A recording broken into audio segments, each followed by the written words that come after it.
Well, you're watching News 12 The Bronx, as local news gets. It's Thursday, December 3rd, and I'm Christy Reeder. Now, we're continuing to cover the developing news on a mass shooting in San Bernardino, California. Authorities there, they're saying that they are still very much in the beginning stages of an investigation.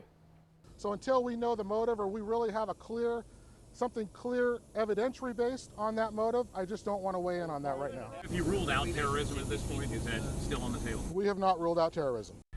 Two shooters, a man and his reported wife, opened fire in a social services building, killing 14 and injuring 17 others. Saeed Farouk and Tashfeen Malik were later killed when police tracked down their vehicle and a gun battle ensued. Now, we've got team coverage on this deadly shooting. John Diaz is going to bring us the latest on the investigation, and JT Fetch is here with information on the trend of mass shootings here in the U.S. We're going to have all that, plus a look at your top stories of the day. But first, though, we want to get to meteorologist Mike Favetta with a look at your hyper-local forecast today. Mike? Good morning, Christy. All right, thanks so much, Mike. Now on to further developments out of San Bernardino, California. No motive has been announced in yesterday's mass shooting. 14 people died, 17 others injured, and relatives of the victims say the two gunmen were silent the whole time.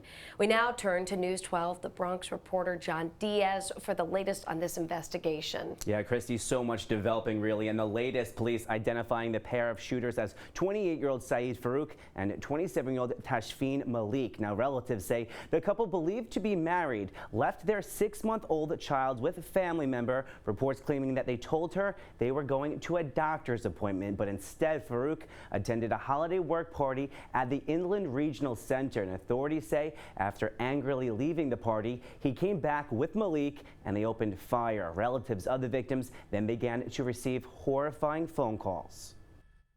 And she just said she was at a work thing and the shooters came in and she was shot and she was scared, and she said, "I just want to tell you that I love you." And after a high-speed chase and gunfight, the two mass shooting suspects were shot dead by police. Cops say they were armed with rifles, handguns, and dressed in assault-style clothing. Now, authorities, they were searching the couple's apartment where explosions were heard going off yesterday, sending in robots to ensure safety. And unfortunately, this is just the latest mass shooting in America. And JT Fetch, he has more on all of that.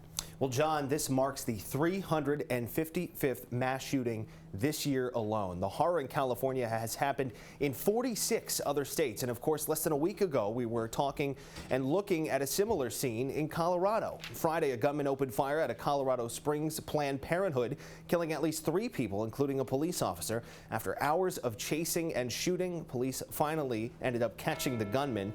Then on June 9th, in June, I should say, 9 people were killed when a gunman opened fire inside a church in Charleston, South Carolina.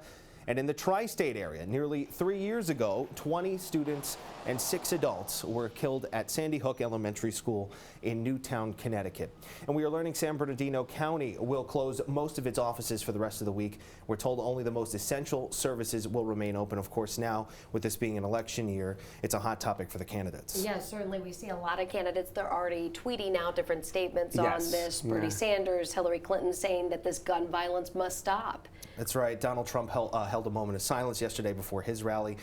Ben Carson coming out condemning it, of course, but they're on opposite sides of the issue here, and the debate continues in Washington and amongst the candidates on the campaign trail. Yeah, and there's been an interesting daily news article as well. Yes, saying God isn't going to fix this because, you know, a lot of the politicians, they are tweeting out about prayers, send prayers to these people, but they're saying that, you know, God isn't going to fix it. They want to maybe see some sort of gun reform or anything like that, kind of change the proceedings that are happening. And Obama and really everyone in the country and the world, they just really trying to figure this whole thing out. Yeah, so far we haven't had any concrete, steps, though. We're hearing from politicians on what steps they will take in terms of, a platform on gun violence. So that's something we're still waiting for after this latest mass shooting. Like you said, you went through several of the big ones. There have been many more. There's been so many, hundreds more. I mean, it's really, when I looked at the number this morning preparing for this, it almost looked wrong 355 mass shootings now in the United States. The president saying we have a pattern of mass shootings. Clearly it's being demonstrated.